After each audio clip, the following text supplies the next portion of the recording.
अगर आप भारत के किसी कोने से देवभूमि उत्तराखंड के 4 धामों की यात्रा आज करने वाले हैं, कर रहे हैं या निकटस्थ पहुंचने वाले हैं, तो अपने पहियों को थोड़ा थाम दीजिए।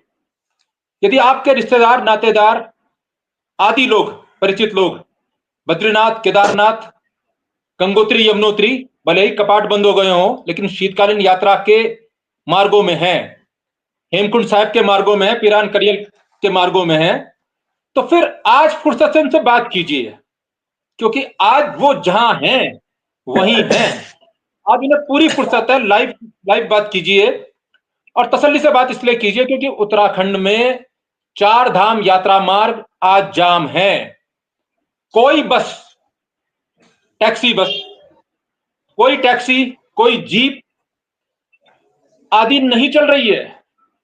उत्तराखंड का में परिवहन का काम करने वाले तमाम लोग, गढ़वाल की तमाम जितने संगठन हैं, taxi union, jeep union, bus union, TGMO union, Himgiri Yatayat, सभी लोगों के महासंघ, इसका नाम है all Uttarakhand motor transport union, ने सरकार की परिवहन नीतियों से असंतुष्ट होकर कई दौर की वार्ताएं विफल होने के बाद अब सीधे तौर पर आर पार की लड़ाई का ऐलान कर दिया है।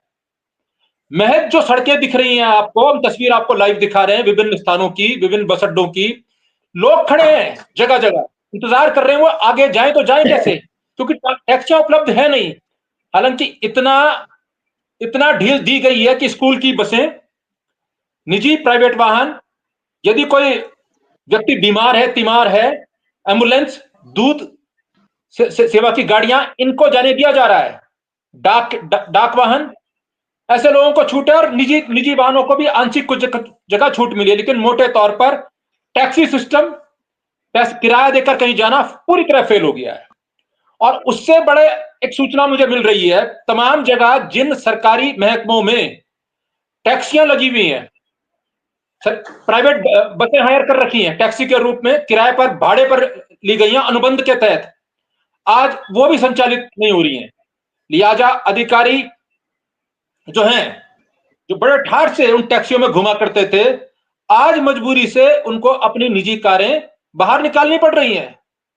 आज अपना तेल भरवा के ऑफिस जाना पड़ रहा है, और जिनके पास साधन उपलब्ध नहीं है वो खड़े हैं या लिफ्ट मांग रहे हैं। तो ये मोटे तौर पर स्थिति है। और ये स्थिति आई क्यों है, इसको समझने के लिए हमारे साथ विभिन्न यूनियनों के नेतागण हमारे साथ जुड़ेंगे। All Uttarakhand motor transport union के अध्यक्ष गजेंद्र नेगी जी हमारे साथ जुड़ने वाले हैं, लेकिन उससे पहले हम सीधे चल रहे हैं टिहरी, जहां टिहरी गढ़वाल जो है उसके अध्यक्ष टीकम सिंह चौहान जी हमारे साथ टिहरी से जुड़े हुए हैं। और जो मां गंगा का मायका है, जहां से उद्गम होता है गंगा यमुना का, उत्तरकाशी, वहां के जो अध्यक्ष हैं शूरवीर रांगड़ जी हमारे साथ जुड़े हैं उत्तरकाशी से। आप दोनों का स्वागत करते हुए मैं आरंभ आपसे करना चाहूंगा। टीकम भाई, क्यों लोगों को परेशान कर दिया आपने आज? ये असल में ऐसा है कि जब से 2014 से लगा लो कि रोज टैक्स बढ़ रहा है। पहले तो ये ग्रीन टैक्स जो है उसमें लगाया था कि टैक्स बढ़ा, ये ग्रीन टैक्स में लग रहा है, लेकिन आज की तारीख में इन्होंने ग्रीन टैक्स फास्ट टैक्स में लगा दिया है कि आपके पैसे वहां से कटेंगे। अब तो हमारा कहने का मतलब यही, टैक्सी वाला कहाँ से टैक्सी चला पाएगा? टैक्सी की जो फिटनेस होती थी हमारी साल भर की या 2 साल की, वो हमारी अब 10,000 में पड़ रही है, पहले जो 1300 में पड़ती थी। तो हमारा कहने का मतलब है कि पैसे तो बढ़ते जा रहे हैं, पैसे तो गवर्नमेंट खींच रही है, किस ढंग से खींच रहे हैं, लेकिन काम तो भाई है ही नहीं। न टैक्सी का काम है, न डिपार्टमेंट में भी अगर कोई गाड़ी लगाता है तो वो दिल्ली वाला है, कोई देहरादून वाला है, कोई ऋषिकेश वाला है। टीडी का हाल ये हो गया है कि जब से टीएडीसी ने बाहर से काम करना शुरू कर दिया है, जैसे ऋषिकेश और दिल्ली से काम शुरू कर दिया टीएडीसी ने, बीएसएनएल ने, तो हमारा काम तो बिल्कुल ठप हो गया। तो हमारे कहने मतलब क्या, हमें रोजगार तो नहीं मिल रहा है, लेकिन टैक्स हम पे बहुत ज्यादा लगाया जा रहा है, हर चीज में टैक्स लगाया जा रहा है। आज की तारीख में इन्होंने लिखा हुआ है कि ग्रीन टैक्स अब आप फास्ट टैक्स के साथ पड़ेगा, तो ग्रीन टैक्स देगा, फास्ट टैक्स देगा, टैक्स देगा। एक बार बात ये हुई थी हमारी, जब बात हुई थी कि टैक्स पड़ेगा, लेकिन नहीं, एक टैक्स ना पड़ने के बाद भी स्टेट टैक्स अलग पड़ रहा है, ऑल इंडिया परमिट का अलग पड़ रहा है, फास्ट टैक्स अलग पड़ रहा है, इनकम टैक्स अलग पड़ रहा है, जीएसटी अलग पड़ रहा है। हमें हर चीज में परेशानी हो रही है। एक टैक्सी वाले को, एक टैक्सी वाला बड़ी मुश्किल से गाड़ी अपनी कहीं से ले लो के करता है, लेकिन उसको पनपनी नहीं दिया जा रहा है। इस गवर्नमेंट ने ये हाल रखी। राजीव भाई, रामगढ़ साहब, उत्तरकाशी में स्थिति क्या है? किन किन लोगों को आप लोगों ने रोका हुआ है? जो मैंने बताया उससे अलग इस समय की स्थिति क्या है? क्या आम लोगों को भी रोका हुआ है? जी सर, नमस्कार। और क्यों? मैं बताना चाहूंगा कि हमने निजी वाहन को नहीं रोका है, हमने केवल टैक्सी और मैक्सी गाड़ियों को रोका है। और इसलिए रोका है कि हमारे उत्तरकाशी में इतनी भयानक आपदा आई है जो पूरे देश लेवल में चर्चित है, और हमारे 6 महीने से पूरी यात्रा के टाइम पे काम ठप पड़ा हुआ है। इतनी बड़ी आपदा आई, ना तो कोई टैक्स माफ हुआ है, बल्कि उसको बढ़ाया जा रहा है लगातार। हम लोगों को किसी प्रकार की राहत नहीं दी जा रही है। और फिटनेस के लिए हम लोगों को देहरादून जाना पड़ता है, उसके लिए ऑटोमेटिक सिस्टम कर दिया। और गाड़ी का जब इन्होंने 15 से 20 साल पुरानी गाड़ियां चला रहे हैं, तो क्या वो गाड़ी कैसी फिट हो जाएगी? इसलिए हम लोग परेशान उस चीज से। हम चाहते हैं कि ये सिस्टम नहीं होना चाहिए। या तो 15 साल पुरानी गाड़ी मत चलाओ, और यदि आपने चलाई है तो उसमें कुछ न कुछ कमियां रहेगी जो कि ऑटोमेटिक सिस्टम में फिटनेस कर पाएगी। ये बिल्कुल गवर्नमेंट ने हमारे साथ अन्याय कर रखा है, और रोजगार इतना ठप है कि किसी प्रकार का कोई काम ही नहीं है हम लोगों के पास। और ये सांकेतिक हड़ताल है और जी जी जी जी, एक प्रश्न और है। इस आंदोलन में कुछ नई नई चीजें हैं, उसे समझना हम लोगों के लिए भी जरूरी है, देश भर के लिए जरूरी है कि आंदोलन चल क्यों रहा है। चौहान साहब जी सर जी, एक तप्पड़ है जो लाल है, और सरकार कह रही कि लाल तप्पड़ में जाओ। इस लाल तप्पड़ से आपको परेशानी क्या है? आपके आंदोलन का एक कारण सुनने में आया कि लाल तप्पड़ है, तप्पड़ कोई लाल हो गया है, उससे आपको परेशानी हो रही है। ये लाल तप्पड़ मामला क्या है? हम अगर सरकार से पूछते हैं कि लाल तप्पड़ में क्या है, तो सरकार कहती है केंद्र सरकार का है कि ये प्राइवेट में चला गया है, ये फिटनेस वहां हो गया आपके, मतलब ये इलेक्ट्रॉनिक फिटनेस है और ये वहां होगी लाल तप्पड़ में। सरकार का कहना है कि मतलब अगर हम जो हमारा दर्शक है,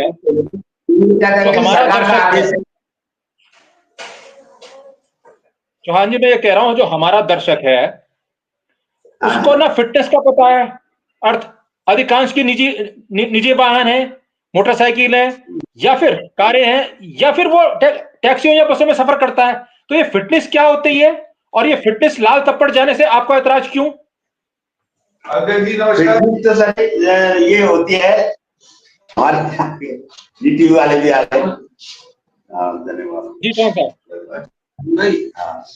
तो हमारा कहने मतलब ये है कि फिटनेस का मतलब है कि गाड़ी का स्वास्थ्य प्रमाण पत्र, और ये स्वास्थ्य प्रमाण पत्र लाल तप्पड़ से मिलेगा।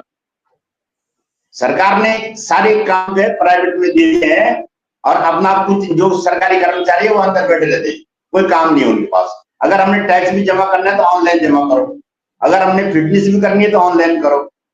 तो हमारे कहने मतलब जो सरकारी कर्मचारी है वो वैसे बैठने के लिए लगा रखे हैं वहां। और दूसरी बात यह है कि सबसे बड़ी बात है कि रोजगार तो है ही नहीं, काम तो है ही नहीं। जब सरकार हमें कहीं काम दे, पहले जो होता था राजीव भाई, जो हमारे टाइम पे ये होता था कि जिस ड्राइवर के पास लाइसेंस है उसी ड्राइवर के नाम पे कमर्शियल गाड़ी होती थी। लेकिन आज बच्चा पैदा भी नहीं हो रहा, उसके नाम से पहले गाड़ी आ रही है कमर्शियल। ये सबसे बड़ा जो घातक है हमारे हिंदुस्तान के लिए, ये चीज हुई है।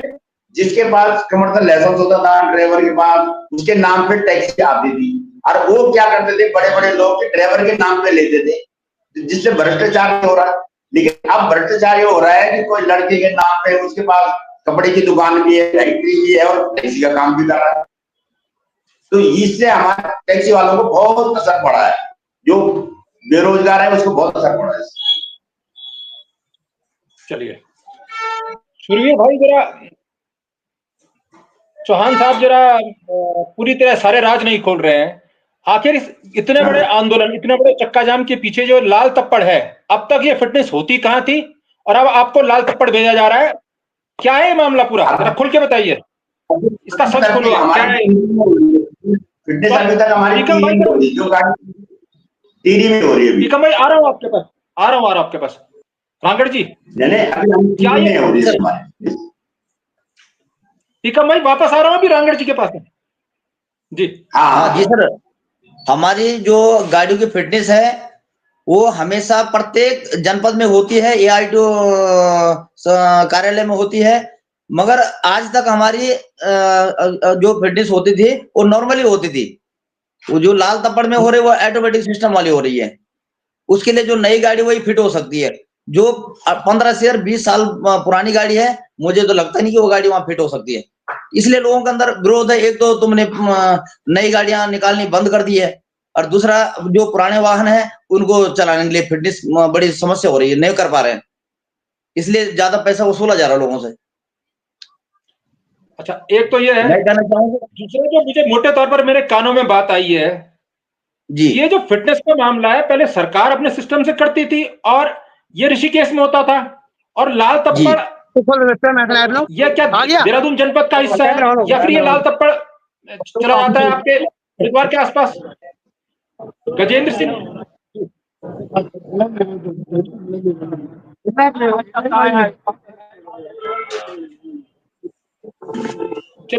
चलिए मैं पुनः लौट रहा हूँ। गजेंद्र सिंह नेगी जी हमारे साथ जुड़े हैं। ये प्रदेश अध्यक्ष हैं all Uttarakhand motor transport union के, पूरे आंदोलन का जो महासंघ बना है उसके अध्यक्ष हैं। आपका बहुत स्वागत है नेगी जी। धन्यवाद भाई। आप इस समय ऋषिकेश से हमारे साथ जुड़े हैं, आंदोलन में हैं, लेकिन मोटे तौर पर मैं ये समझना चाह रहा हूं कि ऋषिकेश में फिटनेस होती थी, वहां से आपको लाल तप्पड़ भेजा जा रहा है, तो लाल तप्पड़ जाने में ऐतराज क्यों? देखो, लाल तप्पड़ जाने से ऐतराज हमारा इसलिए है कि ऋषिकेश से हमारा जो है 26-27 किलोमीटर दूर एक तरफ जाना पड़ रहा है, 26-27 किलोमीटर आना पड़ रहा है। दूसरा, आपको सभी लोगों को जानकारी है कि यहाँ से तो हमें दिक्कत ये है इसमें कि हमारा ऋषिकेश से और नेपाली भारत का कितना जाम रहता है, आपने देखा है। तो इस जाम का एक तो कारण है। दूसरा जो है वो प्राइवेट एटीएम सेंटर जो है वो निजीकरण वालों को कंपनी के पास है, जिसमें सरकार का कोई इसमें नेतृत्व सरकार का कोई उनके ऊपर कोई पाबंदी नहीं है, और न भी कोई प्राइवेट लोगों को प्राइवेटीकरण है, निजीकरण है, और लोग उसको जो है बहुत ज्यादा पैसा वो ले रहा है, जैसे 9,000, 12,000 और 20,000 तक फिटनेस पहुंच जा रही है। तो एक तो वो है। दूसरा, हमारे ऋषिकेश में 5 करोड़ रुपए सरकार ऑलरेडी, उत्तराखंड सरकार जो है 5 करोड़ रुपए एटीएम सेंटर हमारे 2015 से प्रस्तावित है और 5 करोड़ रुपए सरकार उसमें खर्च कर चुकी है। लेकिन जब हमारे इतनी बड़ी जो है संपदा हमारे ऋषिकेश सेंटर में पड़ी, हमारा ऋषिकेश में जो परिवहन सबसे ज्यादा परिवहन जो गाड़ियां हैं हमारे ऋषिकेश में, 4 धाम यात्रा का केंद्र है, और यहाँ पे एटीएम सेंटर बना पड़ा है। सरकार को सिर्फ मशीनें मंगा के इसको चालू करना है। हमारी मांग ये भी है कि हम एटीएम सेंटर का विरोध नहीं कर रहे, लेकिन वो दूर है। दूर होने के कारण जो है हमें ये दिक्कत हो रही है कि हमारे 27-28 किलोमीटर हमें एक तरफ पड़ रहा है, और दूसरी जो हमारे पास ऑलरेडी अब बना हुआ है, तो उसको चालू करने के लिए मांग करते हैं सरकार से। सभी जो उत्तराखंड के जितने भी परिवहन कार्यालय हैं, एटीएम सेंटर सरकार खुद बनाए और खुद चलाए, ये हमारी प्रमुख मांग है। लेकिन बंद कमरों में तो ये भी कहा जा रहा है ना, सच क्या आप तस्दीक करेंगे कि जिसकी आप कह रहे हैं कि ये भी सरकार का ही है, सरकार से जुड़े वर्ग का, बड़े सफेद पोस्ट नेताओं का एक प्राइवेट दुकान है, मतलब ये भी एक घोटाला है। लाल तप्पड़ क्या है? सच पूरा घोटाला खोलिए ना। लाल तप्पड़ एक बहुत बड़ा घोटाला है, आप लोगों को लूटने का एक, और जिन गाड़ियों का परमिट रूट ऋषिकेश तक है, वो फिर वो ऋषिकेश से आगे जाए कैसे? और आगे जाए तो बीच में किसी ने चालान कर दिया उसका, उस बस का, नहीं तो ये भी आ रहा है। ये सरकार की, क्योंकि लाल तप्पड़ में इसे भेजने का मतलब एक बहुत बड़ा घोटाला है। जब केंद्र सरकार ने ये नियम लागू करा कि पूरे भारत वर्ष के अंदर एटीएस सेंटर जो है, एटीएस सेंटर पे ही जो फिटनेस होगी, तो सरकार ने थोड़ा, हमारी उत्तराखंड सरकार ने बहुत बहुत जल्दबाजी इसमें दिखाई और निजीकरण वालों को, प्राइवेट लोगों को जो है फिटनेस सेंटर दे दिए। तो प्राइवेट लोगों की अपनी मनमानी है, अपनी गुंडागर्दी है। हल्द्वानी में भी बाउंसरों के द्वारा हमारे लोगों की जो है वहाँ पे पिटाई कर दी गई, हमारे लोगों को पिटाई कर दी गई वहाँ पे। तो सरकार को ये करना चाहिए था कि केंद्र सरकार को थोड़ा टाइम देना चाहिए था और सभी उत्तराखंड के जितने भी अपने परिवहन कार्यालय हैं उन पे ये एटीएस सेंटर खोलने चाहिए थे और परिवहन कार्यालयों के ही माध्यम से ये चलाने चाहिए था, क्योंकि निजीकरण में जो है बहुत तानाशाही हो रही है। देखो, निजीकरण, हर चीज निजीकरण में जा रही है, तो एक तानाशाही कर रहे हैं वो लोग, और स्थानीय लोग जो प्रॉफिट, स्थानीय लोगों बेचारों को उन पे आर्थिक बोझ पड़ रहा है इसका। एक जीपीएस कंपनी भी जो है, एक निजी कंपनी, वो जीपीएस कंपनी ने काम दे दिया, वो भी परेशान कर रहे हैं और ये भी परेशान कर रहे हैं। तो निजीकरण समाप्त होना चाहिए। निजीकरण में जो है प्राइवेट आदमी, आप ना विजिलेंस का जांच करा सकते हो, ना आप उसे प्रूफ कर सकते हो तूने ज्यादा पैसे लिए। प्रूफ भाई, आरोप तो लग जाएंगे, लेकिन प्रूफ कैसे होगा इनका, बताइए आप? प्रूफ नहीं हो पाएगा ना, तो हमें फिर हम कैसे प्रूफ कर पाएंगे? हम तो चिल्लाते रह जाएंगे, भाई 12,000 ले लिए, 12,000 ले लिए, 15,000 ले लिए, 20,000 ले लिए, लेकिन कल कोई पूछेगा भाई प्रूफ करो, कैसे कर पाएंगे हम? प्राइवेट आदमी से कैसे कर पाएंगे हम? या हमको कानूनी कार्रवाई करते हैं। परिवहन कार्यालय से हमने ये बात शिकायत दर्ज की, तो उनका कहना है कि आप हमें बताइए, हम मुकदमा दर्ज करेंगे। अरे भैया, आपके बनाए हुए, आप कहाँ मुकदमा, एक भी मुकदमा अभी तक दर्ज हुआ अगर इतने दिनों के अंदर, तो आप परिवहन विभाग हमें बताए कि इतने मुकदमे दर्ज हो चुके हैं, इसमें कोई अभी तक कोई कार्रवाई नहीं हुई। अब आम आदमी कुछ कर नहीं सकता, परिवहन विभाग को करता नहीं है, तो हम तो बीच में फंस गए हैं। जो हमारे उत्तराखंड के परिवहन व्यापारी है वो बीच में फंस गए बेचारे, तो उनका आर्थिक बोझ बढ़ रहा है। लेकिन हम इसका अंतिम सांस तक, जब तक हमारे सांस रहेगी तब तक हम एटीएस सेंटर का विरोध करेंगे। हम एटीएस सेंटर का विरोध नहीं कर रहे, हम ये कह रहे हैं कि सरकार अपने एटीएस सेंटर खोले, एटीएस सेंटर खोले परिवहन का, जैसे ऋषिकेश में हमारा खुला हुआ है, और ऋषिकेश में उसे तुरंत चालू करे। ऋषिकेश में 5 करोड़ रुपए से एटीएस सेंटर बिल्कुल रेडी बना पड़ा है, उसको तैयार नहीं किया जा रहा है बिल्कुल। उससे हमारा परिवहन कारोबार में सबसे बड़ा रोष इसी चीज को लेकर के ऋषिकेश में एटीएस सेंटर हमारा हमें चालू नहीं किया जा रहा, बिल्कुल नहीं। हमारे साथ श्रीनगर गढ़वाल से भावना जी जुड़े हैं, जो वहाँ के महासचिव हैं यूनियन के। मैं पुनः बहुत स्वागत है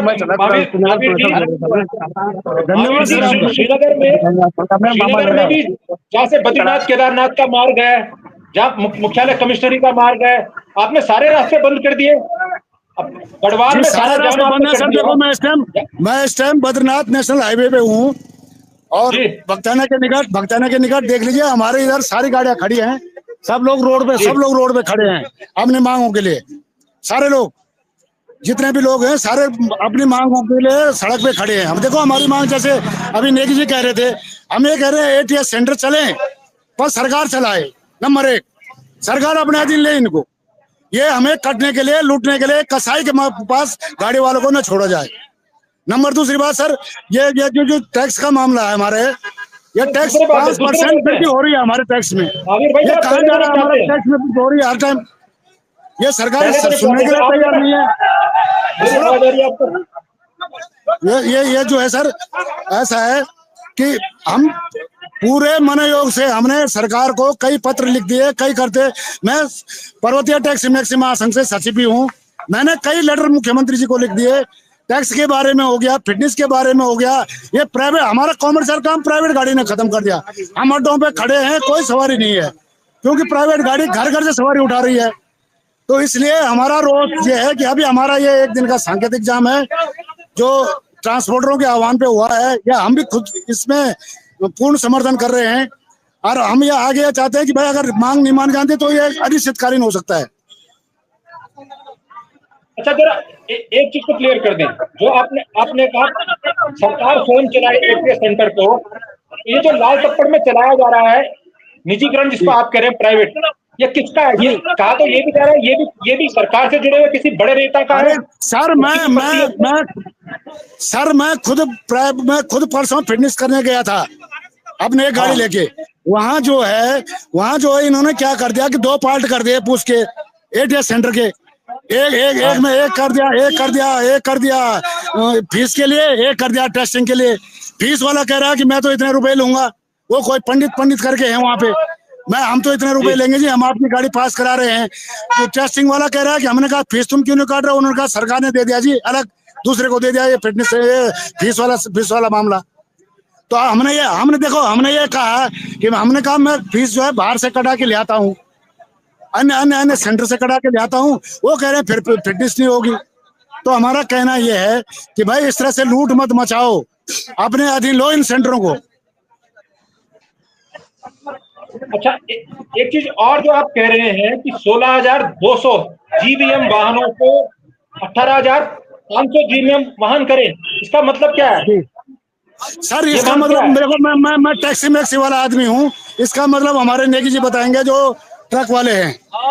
इस ट्रकों के बारे में मुझे ज्यादा जानकारी नहीं है। नेगी जी, ये तो आपकी दूसरी बड़ी मांग है, 16,200 जीवीएम वाहनों को 18,500 जीवीएम वाहन करें, मतलब क्या समझे हम? जी मैं बता रहा हूँ भाई साहब आपको, मैं बता रहा हूँ आपको, ऐसा है हमारे यहाँ जो पर्वतीय नीति है वो 16 टन और 2 कुंटल हमारे यहाँ जो पर्वतीय मार्गों में गाड़ी जाती है वो पासिंग है हमारे यहाँ, और यहाँ 55 टन तक की गाड़ी जा रही है। और जो लंबाई चौड़ाई को लेकर मानक है वो 43 mm तक लास्ट हमारे यहाँ जो है गाड़ी लंबाई चौड़ाई 43 mm तक की गाड़ी पर्वतीय मार्गों में जाएगी। लेकिन यहाँ 6,000 mm 6500 mm तक की गाड़ी पहाड़ों में जा रही है, और 6 टायर की गाड़ी पर्वतीय मार्गों में जाएगी, चाहे वो बस हो और चाहे वो ट्रक हो। लेकिन यहाँ पे जो है 22 टायर तक की गाड़ियां जो है हमारे रेलवे प्रोजेक्ट का पूरा काम हमारा समाप्त कर गई, और हमको एक नीति में फंसाया गया, और 55 टन की गाड़ी जो है पर्वतीय मार्गों में लगातार ढुलान कर रही है, जिन पे जो हम कई वर्षों से मांग कर रहे हैं सरकार से कि भाई हमारी 2016 से हम लगातार मांग कर रहे हैं, और पॉलिसी भी निकाल दी है, हमारे पास आरटीआई के माध्यम से सारे कागजात भी हैं, लेकिन कोई मानने को तैयार नहीं, कोई सुनने को तैयार नहीं। इसलिए आज हमें मजबूर होकर सड़कों में उतरना पड़ रहा है। उत्तराखंड के परिवहन रोजगार के हमें लाले पड़ गए हैं, इसलिए हमें आज सड़कों में जो अपना आंदोलन करना पड़ रहा है। आगे भी अगर ऐसी हालत रही, कोई हमारी बात सुनी नहीं गई, तो हम लोग जो है पूरे बढ़ चढ़कर इसको जो है इस मुद्दों को लेकर जो है काम करेंगे। अरे भाई कोई बात नहीं, हम ये कह रहे हैं इसके लड़ रहे हैं, इससे हमसे क्या लेना है, इनसे क्या लेना है, या तुमसे इनसे क्या लेना है, हमें किसी कुछ लेना। अभी तो नई गाड़ी और जाने दी, ये जाने दी। अरे भाई जो इमरजेंसी।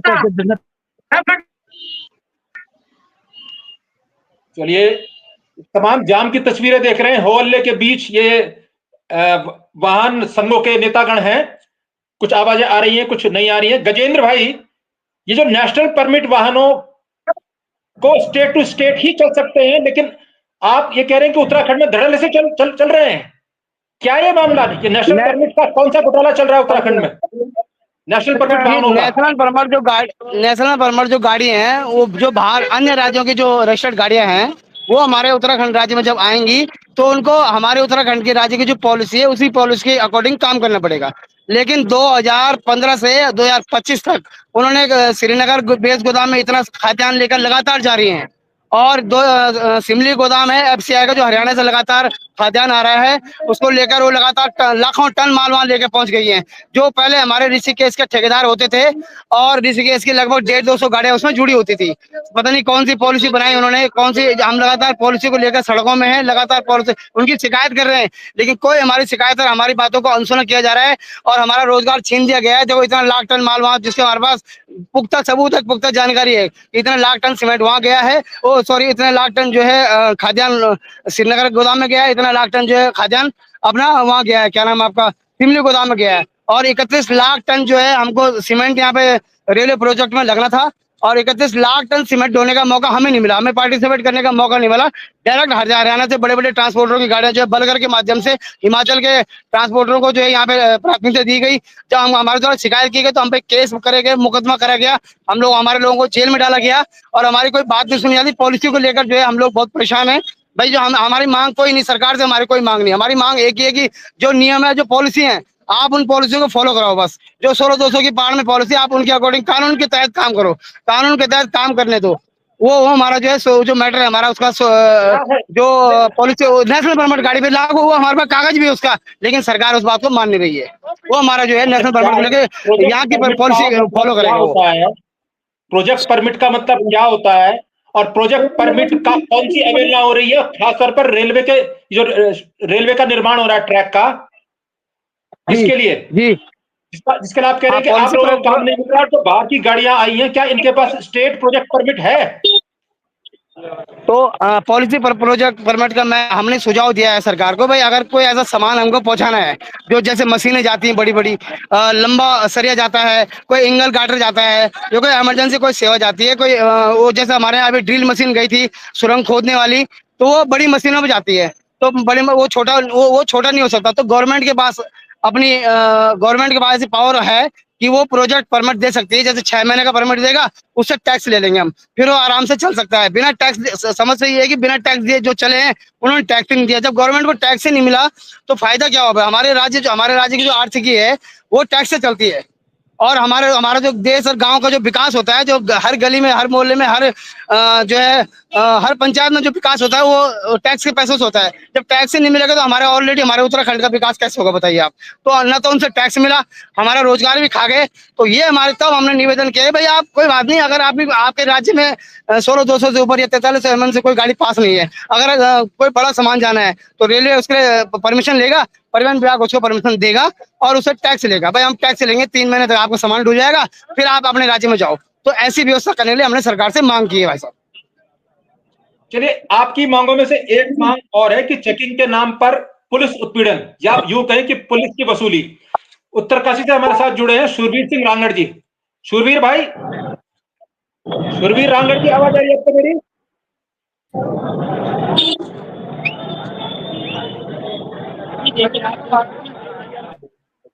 शूरवीर रांगड़ जी, आपको आवाज आ रही है मेरी? टीरी से एक बार फिर से हमारे साथ नई टीरी से जुड़ गए हैं टीकम चौहान जी। चौहान जी, इन मांगों में एक मांग और है पुलिस उत्पीड़न, मतलब पुलिस की अवैध वसूली चेकिंग के नाम पर। और जब चेकिंग कर रहे हैं तो आपकी शिकायत ये है कि उत्तराखंड का परमिट है कि नहीं, और जिन जो कंपनियां काम कर रही हैं टिहरी में, डैम और उसके आसपास बड़े प्रोजेक्ट चल रहे हैं, उत्तरकाशी में बड़े प्रोजेक्ट चल रहे हैं, रेलवे का प्रोजेक्ट ऋषिकेश से लेकर बद्रीनाथ तक चल रहा है। इन सारे प्रोजेक्ट्स में आप लोगों के वाहन लग रहे हैं या बगैर परमिट के वाहन बाहरी राज्यों से आ रहे हैं, और पुलिस उनको तो देख नहीं रही है, आपको देख रही है। और मुझे तो मैंने जो ये सुना कि इस पूरे मौसम के दौरान, बरसात के दौरान, एक बड़ा उत्पीड़न किया गया आपका भी और प्राइवेट वाहन वालों का, इस नाम पर कि आपके पास पर्यावरण क्लियरेंस सर्टिफिकेट है कि नहीं, जो जीरो नॉन पोल्यूटेड एरिया है। और बारिश के दौरान लोगों से अवैध वसूली की गई, और जिसको अवैध वसूली नहीं की पुलिस, जिससे अवैध वसूली नहीं करी, उसका 5-5 हजार तक का चालान कर दिया। तो आपकी डिमांड में जो पुलिस उत्पीड़न है, इसकी परिभाषा क्या है चौहान साहब? टीकम चौहान जी, नई टिहरी। जी, आपने बिल्कुल सही पूछा है कि पहले जो होता था, जो हमारे पास जो होता था 70% टिहरी जिले की जितनी भी गाड़ियां लगती थी डिपार्टमेंट टीएडीसी से लेके, लेकिन आज जो है इस गवर्नमेंट ने सब बेच दिया है। इसलिए ई टेंडर करा के इसका टर्नओवर बहुत ज्यादा बढ़ा के, क्योंकि टैक्सी वालों के पास इतना बड़ा टर्नओवर होता नहीं है, लेकिन इनका कहना का यह है कि दिल्ली वाला भरेगा या बम्बई वाला भरेगा या देहरादून वाला भरेगा। अगर जब हम कई टेंडर भरते भी हैं तो हमें टेंडर नहीं मिल पाता है, जबकि सारी व्यवस्था हमारे पास है। इतना टिहरी डैम बनाया हमने, टैक्सी यूनियन ने बनाया, हमने हर जगह की गाड़ी लगाई, देहरादून ऋषिकेश उत्तरकाशी, लेकिन आज की तारीख में टेंडर बाहर वाले का है, लेकिन कुछ लोग जो है हमारे लोग हैं जो पेटी कर रहे हैं। और सबसे बड़ी बात है कि पुलिस भी उन्हीं को पकड़ती है जो हमारा टैक्सी वाला है, कहीं किसी को इमरजेंसी छोड़ने जा रहा है देहरादून या ऋषिकेश, इनको कोई पकड़ धकड़ नहीं है। इनका डायरेक्ट काम है मतलब पैसा देना गवर्नमेंट को, रिश्वत देना और अपना टेंडर लेना, बस। आज की तारीख में भी देहरादून में एक बहुत बड़ा आदमी है जो वहां से केजीएम से रिटायर है, बीएसएनएल से रिटायरमेंट है, सुबेश सिंह। वो पूरे टेंडर लेता है पूरे उत्तराखंड के, और रिटायरमेंट है बीएसएनएल से, और हमें देता है टेंडर, और हमें कहता है कि हमें पैसे नहीं देता है। आज की तारीख हम दूसरे से बंधक हो गए, क्योंकि वो भी कहीं कमीशन दे रहा है। चक्कर ये है कि सारा सरकार ने सब कुछ बेच दिया है। पहले आम चीज होती थी तो ये होता था टैक्सी यूनियन से लिया जाए या टैक्सी यूनियन संस्था से लिया जाए। अब ये हो गया कि पर्सनल कोई गाड़ी ले रहा है उसी से ले रहे हैं, जिसने पैसा दिया उसी से ले। तो मैं अपनी देता बता रहा हूँ ये है। और जब तक मैं 1985 से टैक्सी यूनियन का अध्यक्ष हूँ, लेकिन मैंने बहुत काम किया है। मैंने सीएमडी से तय किया है कि हमारी गाड़ी यहाँ लगनी चाहिए टीएडीसी में, लेकिन आज वो भी हमारा जो है नए अधिकारी आ गए, लेकिन उन्होंने भी कहा कोई हमारा गौर नहीं करता। तो टैक्सियों का काम तो बिल्कुल खत्म हो गया। टैक्सी हो, बस हो, कोई भी गाड़ी हो, पहले शेयर को कंपनियों में चलती थी। आज की तारीख में कोई बस है, कोई टैक्सी है, कोई नहीं चल रही। सब पर्सनल काम हो गए लोगों के, प्राइवेट काम हो गए। जिसका रजिस्ट्रेशन भी नहीं है वो भी कर रहा है। दूसरे में आपस में लड़ा दिया सबको कि भाई इसकी लगेगी, उसकी नहीं लगेगी।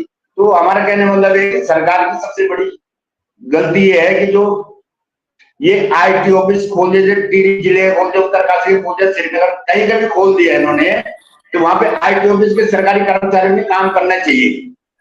लेकिन इन्होंने क्या करे, ठेके में दे दिए बात। अब लाल कपड़े की बात करो, ठेके में तो दे रखा है। अब अगर किसी को बोलते हैं लाल कपड़ क्यों जा रहे हैं, हम तो नहीं गए अभी तक भगवान की दया से, और ना हम भी चाह रहे कि तब तक हमारा आंदोलन सफल हो जाए, हमारी मांग पूरी हो जाए, लाल कपड़ का हट जाए।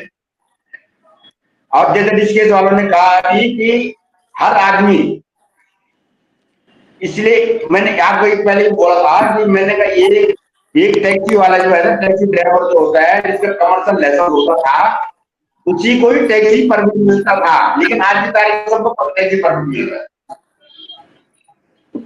एक भ्रष्टाचार बढ़ा है तो कब से बढ़ा है। अनिल राणा वरिष्ठ पत्रकार हमारे साथ जुड़े हैं, पूरे मामले पर निगाह बनाई भी इन्होंने सुबह से। अनिल भाई, एक डिमांड और है इसमें। एक डिमांड है कि चेकिंग के नाम पर पुलिस वसूली, पुलिस उत्पीड़न एक, और दूसरा पहाड़ों में ड्राइवर जो होता है उस ड्राइवर के लिए सीट बेल्ट लगाने, और सीट बेल्ट न लगाने पर हैवी चालान, और सीट बेल्ट वो लगाए तो किसी स्थान पर उसे रोक के अचानक उतरना है। अचानक कई चीजें हैं पहाड़ों में। इनका मानना है यूनियन का कि पहाड़ों में जब ड्राइवर सीट बेल्ट लगाता है तो वो ज्यादा खतरनाक है, वो ज्यादा एक्सीडेंट कराने के लिए और बचाव न करने की स्थिति में हो जाता है। ड्राइवर जो सबको बचा सकता था वो स्वयं फंस जाता है।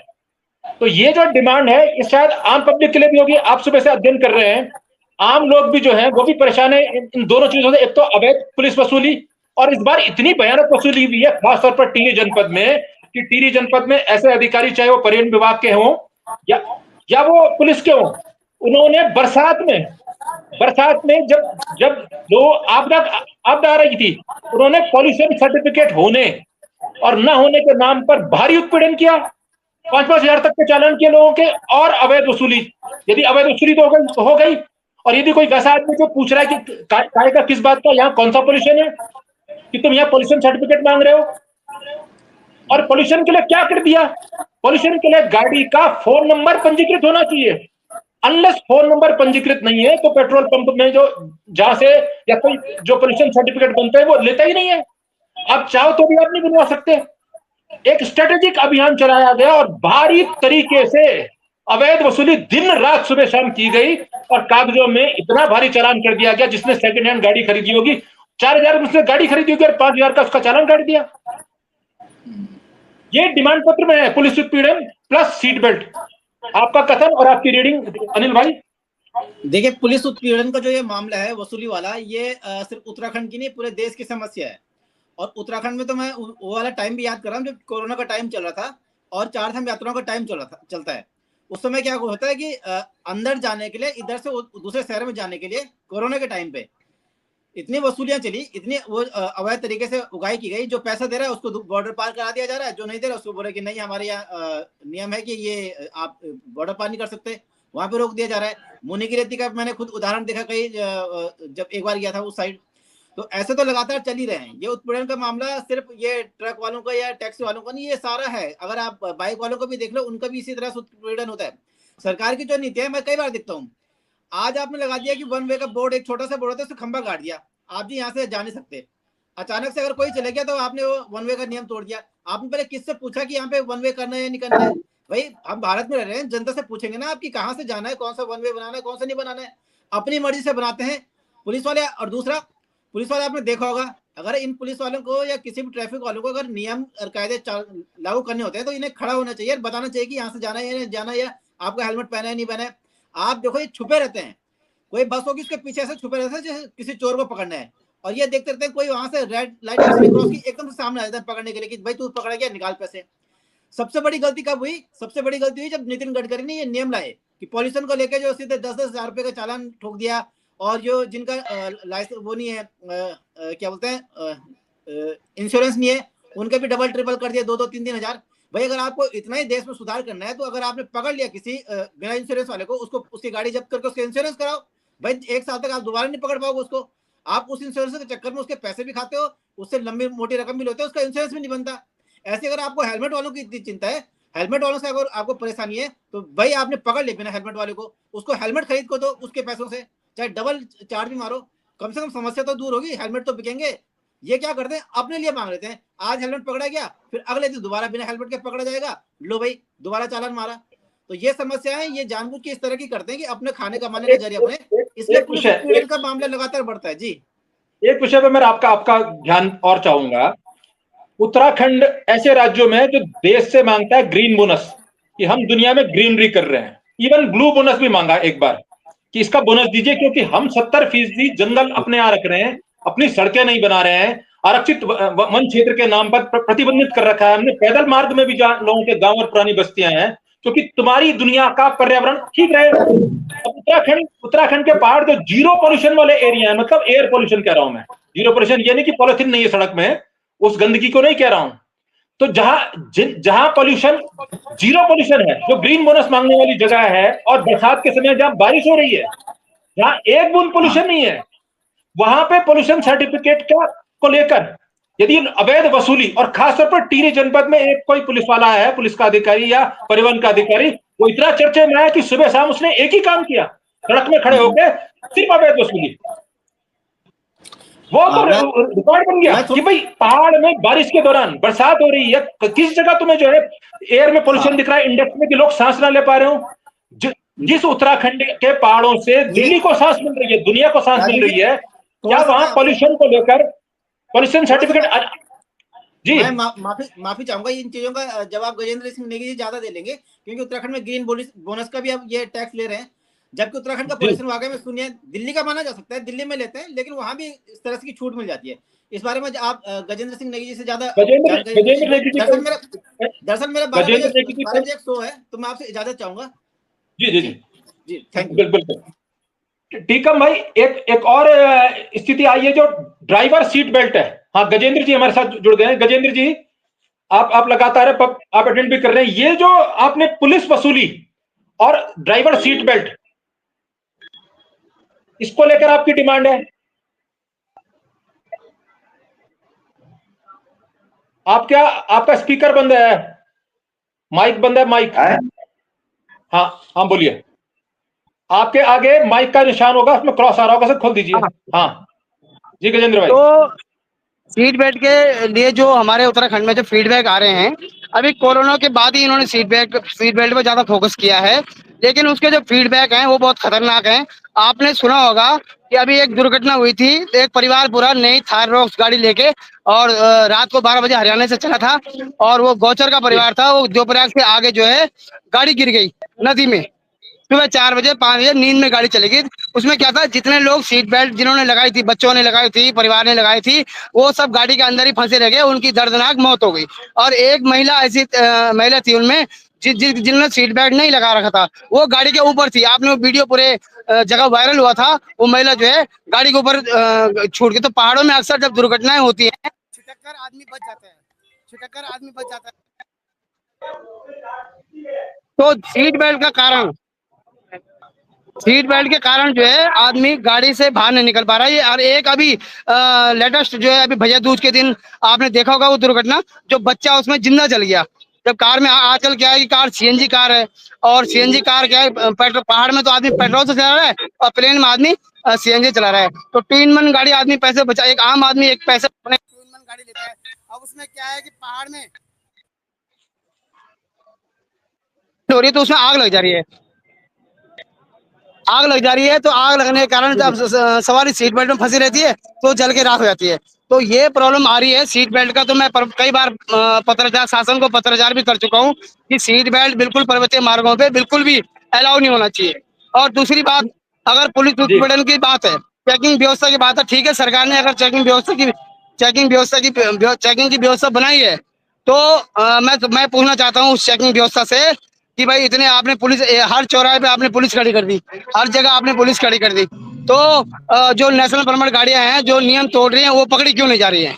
और एक मामला, बहुत बड़ा मामला आया था कि 52 सीटर गाड़ी चंबा पहुंच गई, 52 नीलकंठ पहुंच गई, तो नीलकंठ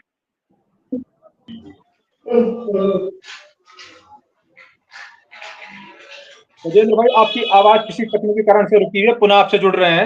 लेकिन मैं टीकम भाई, ये जो सीट बेल्ट का जो मामला है, व्यवहारिक तौर पर गाड़ी चलाते समय, क्योंकि एक लेन सड़क, जीप रोड, वन मार्ग, 1.5 लेन सड़क और 2 लेन सड़क, इससे अधिक पहाड़ों में है नहीं अगर मुख्य मार्ग को छोड़ दें। और कई स्थानों पर गर्दन बाहर करके, या तो अगर आप पहाड़ के इस तरफ है तो अंतिम बॉर्डर कहां है, सड़क पार हो नहीं सकती कि नीचे खाई में ना गिर जाए, तो ड्राइवर इधर से सड़क गर्दन बाहर करके शीशे के बाहर, खिड़की के बाहर देखते हुए फिर उस आगे बढ़ाता है। और कई जगह बगल वाले को कहता है कि तू बाहर देख, मुझे बैक करनी है, आगे करनी है, मेरा जो पहिया है वो कहीं नीचे तो नहीं जा रहा है, खाई में सब मर तो नहीं जाएंगे। तो ऐसी परिस्थितियों में गाड़ी चलानी पड़ती है। और सीट बेल्ट अगर उसने बांधी है और बगल वाले ने भी बांधी है तो वो ड्राइविंग कैसे करेगा? ये व्यावहारिक दिक्कत बहुत अधिकारी है। इसके अलावा और क्या दिक्कत है सीट बेल्ट से, और खासतौर पर ड्राइवर के? सीट बेल्ट से ऐसा है कि जैसे आपने भी बताया है कि भाई गाड़ी पीछे कैसे देखेगा, आगे कैसे देखेगा, दोनों मतलब या कलेंडरी साइड पे ड्राइवर साइड, अगर उसने सीट बेल्ट लगाई रखी होगी तो नहीं देख पाएगा, वो एक ही चीज देख सकता है, तो गाड़ी चला सकता है सीट बेल्ट। कोई बात नहीं, एक ही चीज है। कौन सी गाड़ी, कहाँ पे आप? मेरा कहने मतलब यही है बेल्ट हिल के लिए तो खराब है, हिल के लिए तो प्लेन्स के लिए तो हम भी जानते हैं, प्लेन्स की ऐसा प्लेन में सीधी गाड़ी चलती है, तो सीधी गाड़ी का मतलब यह है कि सीट बेल्ट पहन रखे तो पता नहीं लगता।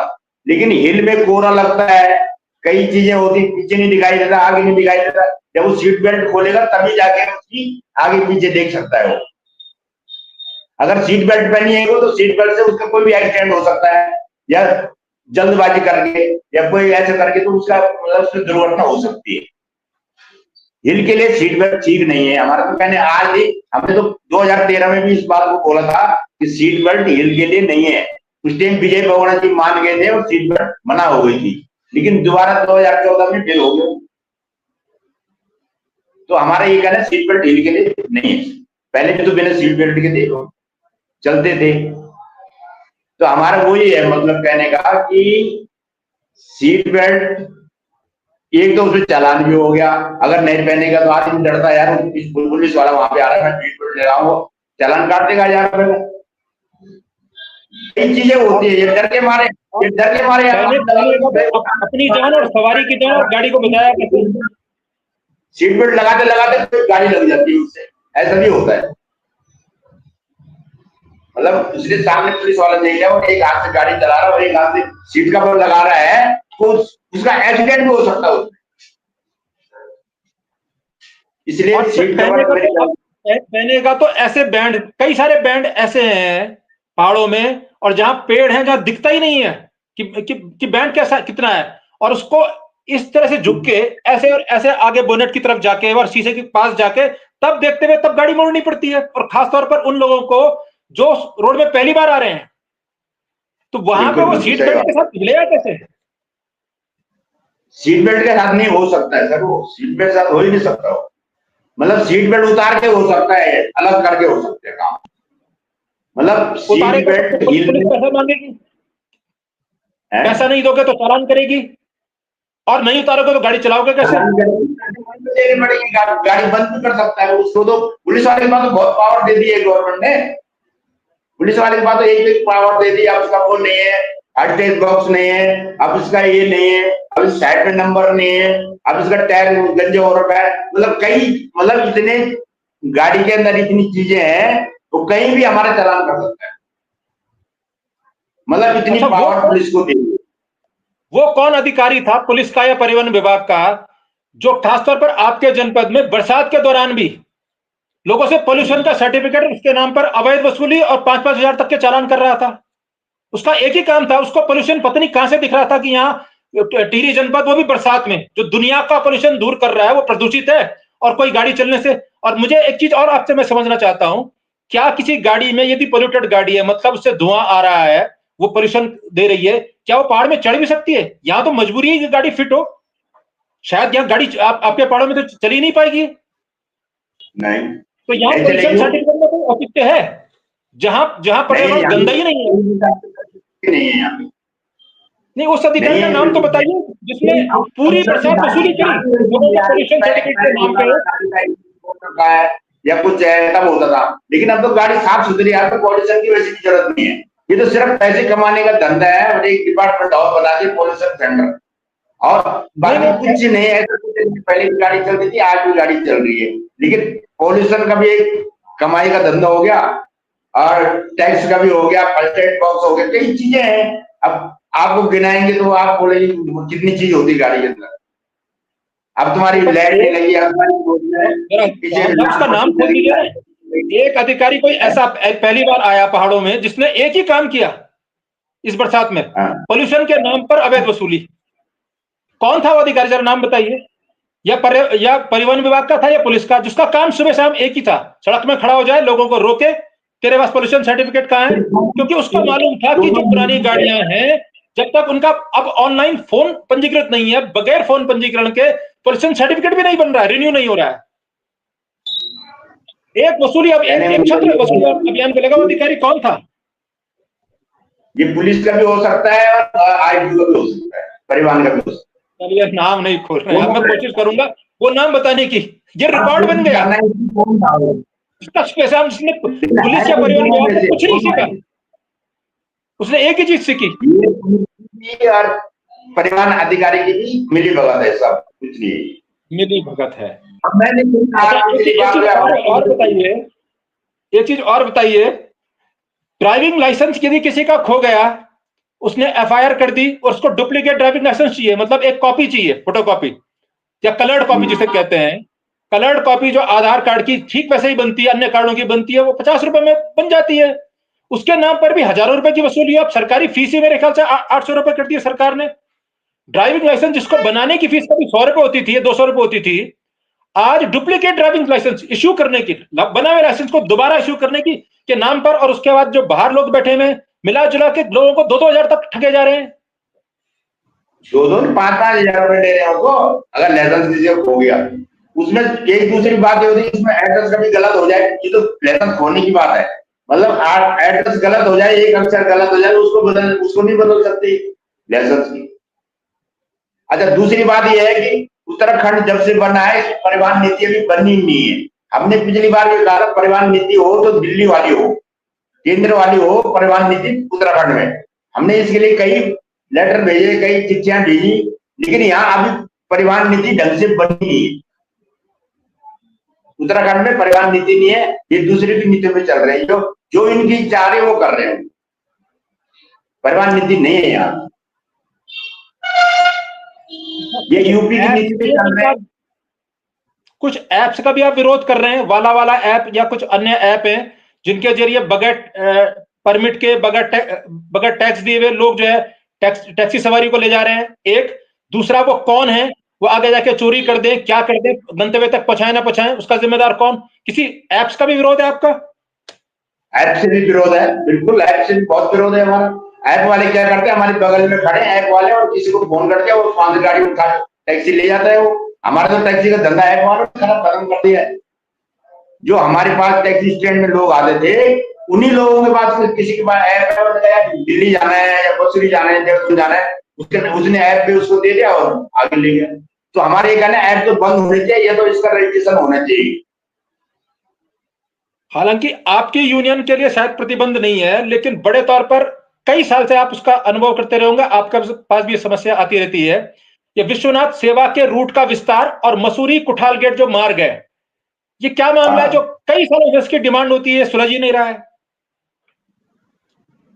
जो मसूरी वाला है जी, नहीं, रूट तो हमारे बने हुए हैं, जैसे देहरादून है, मसूरी नहीं है हमारा, देहरादून है, ऋषिकेश है, दिल्ली है, रूट हमारे बना रखे हैं।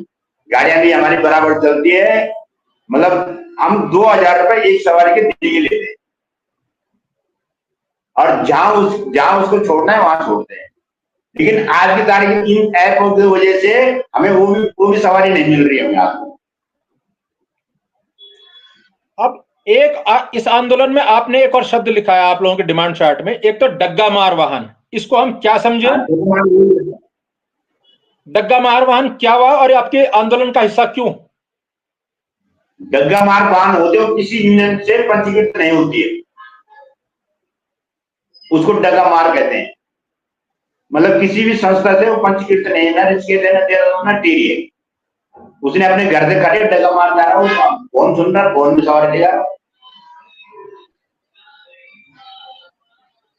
और एक और विषय शायद वो आप समझा पाएंगे जो हम नहीं समझ पा रहे हैं। ऋषिकेश तपोवन रामझूला, यहाँ शटल सेवा, और शटल सेवा क्या हुई जिससे आप लोग कह रहे हैं कि वो सेवा शुरू होगी तो एक तो जाम से निजात मिलेगी, संभवतः नेगी जी का प्रश्न था, लेकिन आप समझा पाएंगे। तो शटल सेवा क्या होती है जिसकी डिमांड की जा रही है, और उससे लोगों से अवैध वसूली जो हो रही है वो भी बचेगी, आम आदमी को फायदा भी होगा।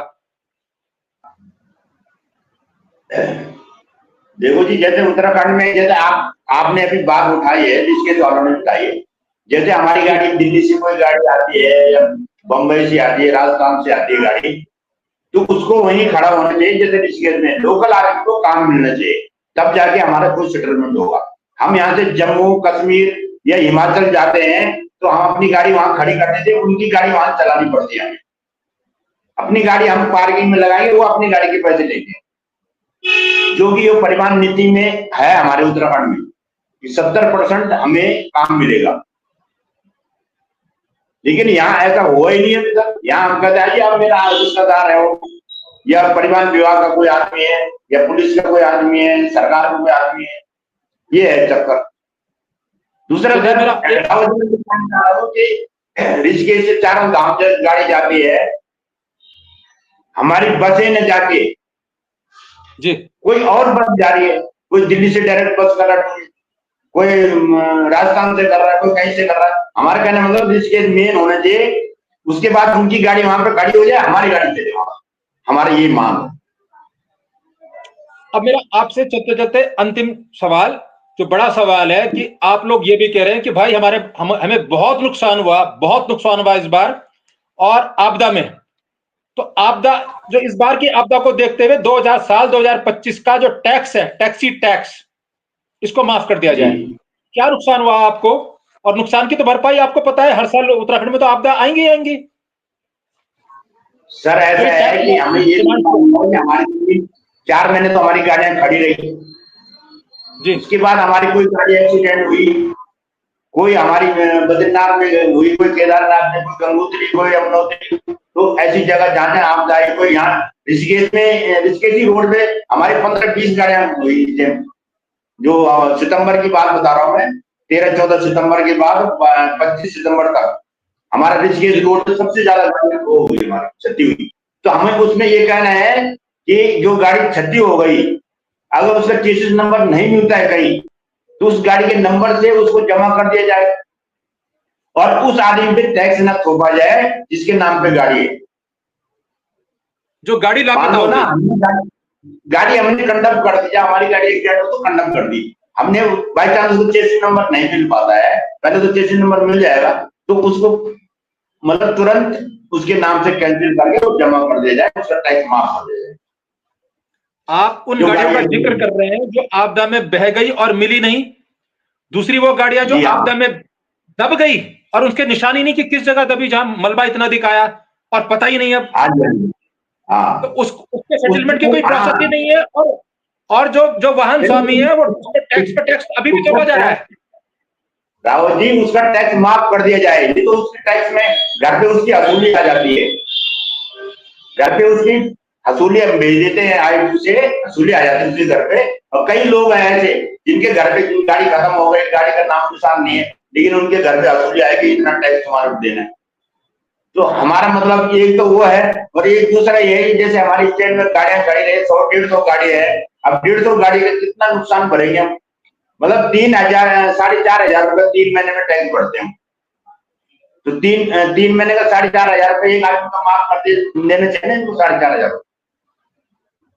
एक क्वार्टरली टैक्स बोल रहे हैं हम, एक क्वार्टरली टैक्स की मांग हुई थी कि 3 महीने का टैक्स हमें माफ, मतलब आपदा काल के दौरान 3 महीने का या 4 महीने का आपका माफ हो। एक दूसरा, जरा मुझे ये समझाइए, जो ये वाहन ऐसे लापता हो गए, जो बह गए, जिनका कोई निशान नहीं है, या दब गए और पता ही नहीं मलबे के नीचे, ऐसे लोगों पर टैक्स की वसूली तो आ रही है, लेकिन जो उनका इंश्योरेंस होता है, जो उनकी क्षति हुई है, क्या इंश्योरेंस कंपनियां उनको वापस देती है पैसा? क्योंकि सरकार तो उन्हें जिंदा मान रही है गाड़ी को, जब आपसे टैक्स मांग रही है, टैक्स दो। बिल्कुल आपने सही सवाल किया है। इंश्योरेंस कंपनी 1 साल तक का पूरी गाड़ी का पैसा देती है, और भी 50% काट के, टैक्स तो वो नहीं देती। अगर बाई चांस जैसे कि किसी की गाड़ी एक्सीडेंट हो गई, आपने इंश्योरेंस करा दिया और उसको कुछ नहीं मिल रहा है, तो इंश्योरेंस वाला भी नहीं देता जब तक उसने फाइनल रिपोर्ट नहीं दी है, गाड़ी मिली है कि नहीं मिली है वो भी नहीं देता। उसको भी जब गाड़ी मिलेगी, कहीं उसका सर्वे करेगा, रिपोर्ट करेगा कि आप गाड़ी लगी थी, तब जाके मिलेगा, लेकिन वो ऐसा उसको कुछ नहीं मिल पाएगा। तो हमारा मतलब बाई चांस जमा नहीं होता है। जो गाड़ी बह गई, इन्होंने ये रूल निकाला है कि जब आप चेसिस नंबर काट के लाओगे, आई लोग में जमा करोगे, तभी उसका टैक्स माफ किया जाए। हमारा कहने मतलब कि चेसिस नंबर नहीं मिलता कहीं, तो उस पर रिकवरी ना हो, उसका टैक्स माफ करे। अच्छा, जब तक चेसिस नंबर नहीं काटेगा आदमी अपनी उस गाड़ी का, जो दब चुकी है, जिसका पता ही नहीं सरकार को भी, और जो बह चुकी है, और जिन गाड़ियों के बाकायदा दबते हुए अचानक कभी कभी किस्मत ऐसी हो जाती है कि आदमी वहां मौजूद है, कैमरा मौजूद है, अब तो लोगों को शूट कर ले, ये गाड़ी ऐसे बही और अब उसका पता नहीं कहां है, और उसने पुलिस रिपोर्ट करी कि मेरी गाड़ी ये बही है, यहां से मेरी इस पार्किंग में मेरी गाड़ियां खड़ी थी, या इस साइड पे मेरी गाड़ियां खड़ी थी, ये इतनी गाड़ियां बह गई, इस ये डैम टूटा या फलाना हुआ, और पुलिस भी नहीं ढूंढ पाई, तो उस गाड़ी से भी जो है ना इंश्योरेंस मिलेगा और टैक्स लगता रहेगा, क्योंकि वो जो है चेसिस नंबर काट के ला नहीं सकता।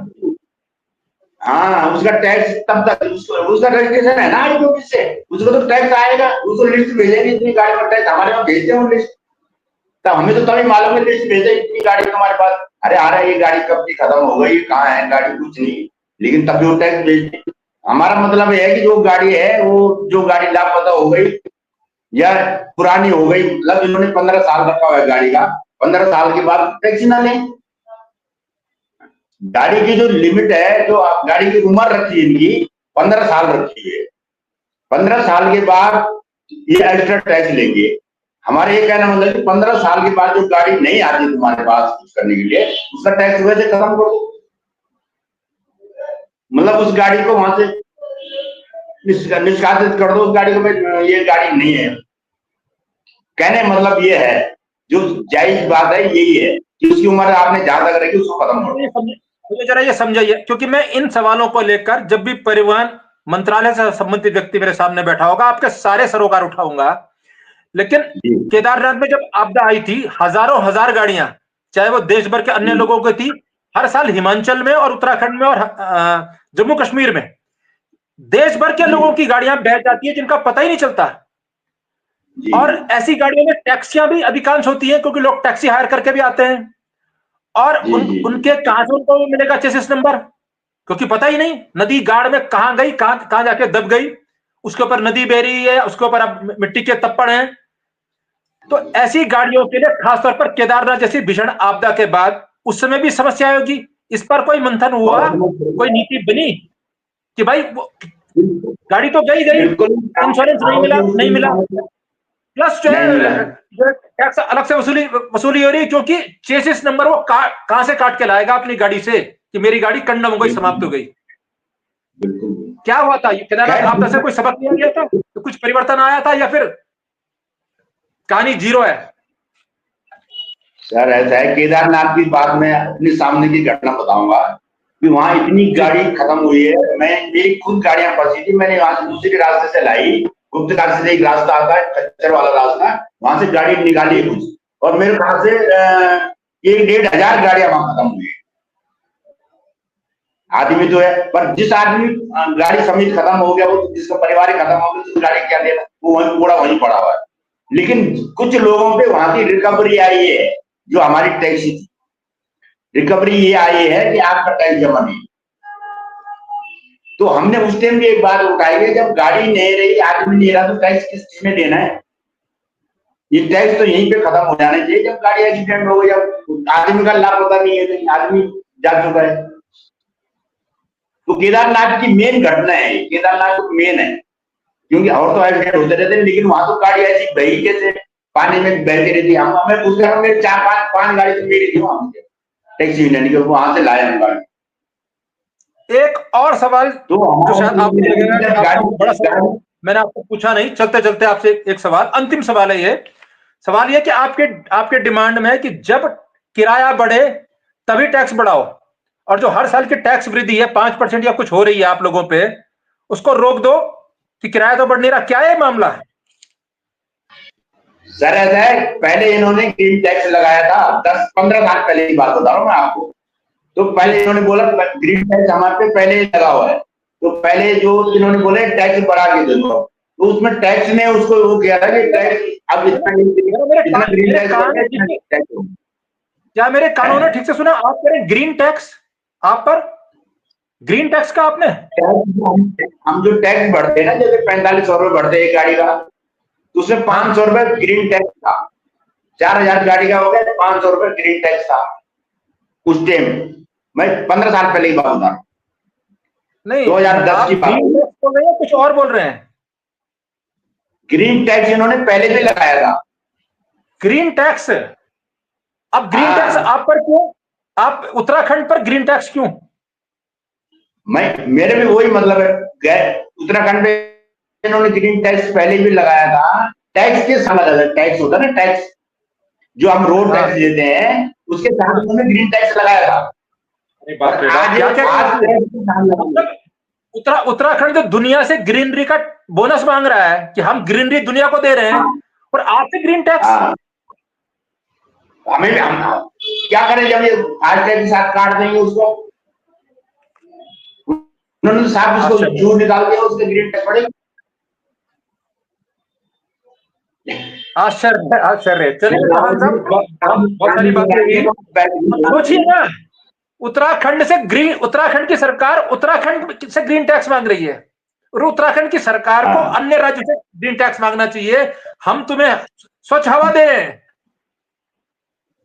बिल्कुल सही बोल रहे आप, मांगना चाहिए, लेकिन उत्तराखंड बात है कि उत्तराखंड में जो बिजली के बिल में भी ग्रीन टैक्स आता है। उत्तराखंड के लोग ग्रीन टैक्स दे रहे हैं, उत्तराखंड के लोग उत्तराखंड से दुनिया को हरा कर रहे हैं, साफ हवा दे रहे हैं, साफ पानी दे रहे हैं, और उत्तराखंड के लोगों से ग्रीन टैक्स की वसूली हो रही है। जय हो देवभूमि और देवभूमि की गवर्नमेंट ऐसी है, ये नहीं सोच रही जब ये आदमी यहाँ ही टैक्स दे रहा है और उत्तराखंड की गाड़ियां हैं, उत्तराखंड में क्यों टैक्स लगाए? अगर हम यहाँ पे बाहर जाते हैं तो बाहर वाले टैक्स हम पे लगाते हैं, उत्तराखंड वाले भी हम पे टैक्स लगाते हैं। हमारा मतलब ये है कि उत्तराखंड वालों को काम तो दें, जैसे कोई चुनाव होता है, कोई मेला होता है, कोई कुछ होता है, उस चिट्ठी भेज देते, गाड़ी अधिकरण कर दो जी, गाड़ी अधिकरण हो जाए हमारी चुनाव में, इसके साथ लगे उसके साथ लगे, लेकिन उसका पेमेंट आपने समय दिया। बहुत सारे महत्वपूर्ण इश्यूज जिनसे देश और दुनिया अनजान थी, और उनके गर्व की सच्चाई, अंदर की बातें, और आश्चर्य हो रहा है, बहुत सारी चीजें तो आश्चर्यजनक है।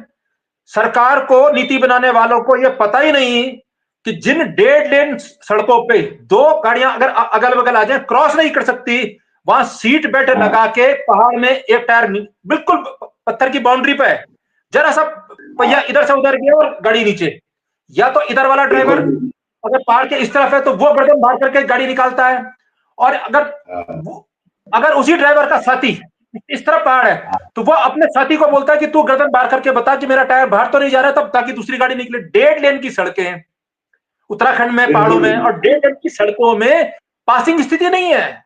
2 गाड़ियां, ऐसे कई स्थान है जहां पास नहीं हो सकती।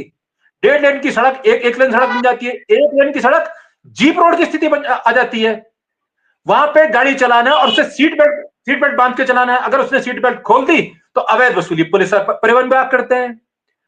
परिवहन विभाग और पुलिस एक ही काम कर रहे हैं, अब नया फंडा सीख लिया है कि भाई तुम्हारे पास पोल्यूशन सर्टिफिकेट है कि नहीं, और पोल्यूशन के लिए एक नया व्यवस्था कर दी है। अगर व्यक्ति जाए कि मेरा पुराना पोल्यूशन सर्टिफिकेट था, मेरी गाड़ी चेक करो और मुझे नया पोल्यूशन सर्टिफिकेट दे दो, तो उसके लिए उसकी गाड़ी को ऑनलाइन उसका फोन नंबर, अब उसका फोन नंबर ऑनलाइन पंजीकृत है या नहीं, ओटीपी नहीं आएगा तो उसको वो नहीं मिलेगा। अब ओटीपी कंपनी और इन कंपनियों के नाम पर मिलकर परिवहन विभाग और पुलिस वालों ने इतनी वसूली की है उत्तराखंड में, कुछ काम नहीं है, क्योंकि वो हो नहीं सकता, हो नहीं सकता क्योंकि पुरानी गाड़ियां जो है उस समय फोन नंबर पंजीकरण होता नहीं था। जो पुरानी गाड़ियां हैं, जब फोन नंबर आज अगर पंजीकरण की व्यवस्था होगी, ऑनलाइन पंजीकरण की, गाड़ी मालिक के फोन नंबर का भी पंजीकरण करो। अब उसका फोन नंबर नहीं है तो किसी फोन नंबर में ओटीपी जाएगा नहीं, तो कितनी स्वच्छ गाड़ी हो उस पर उसका चालान कर देगा कि तुम्हारे पास पोल्यूशन सर्टिफिकेट नहीं है, चाहे उससे एक बूंद धुआं ना हो। मानक नहीं है ना, जैसे अल्कोमीटर लगाते हैं कि शराब का अल्कोमीटर लगाएं और देखते हैं कि कितनी बदबू है, उसके आधार पर चालान होता है।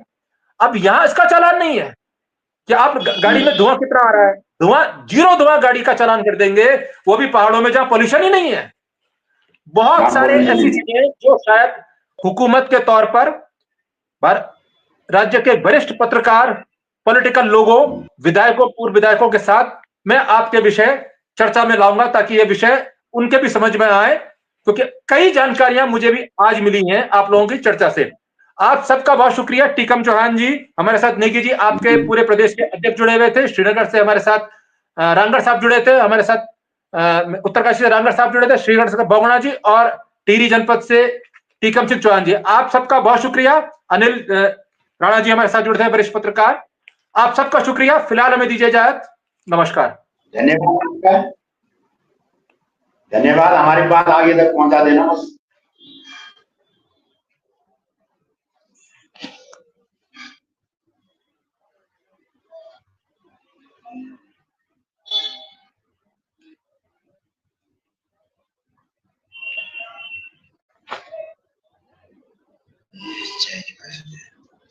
अपने लिए नहीं मंगाई चाहिए तो मैं पीता कहूँगा, तो कभी आप बोल देते तो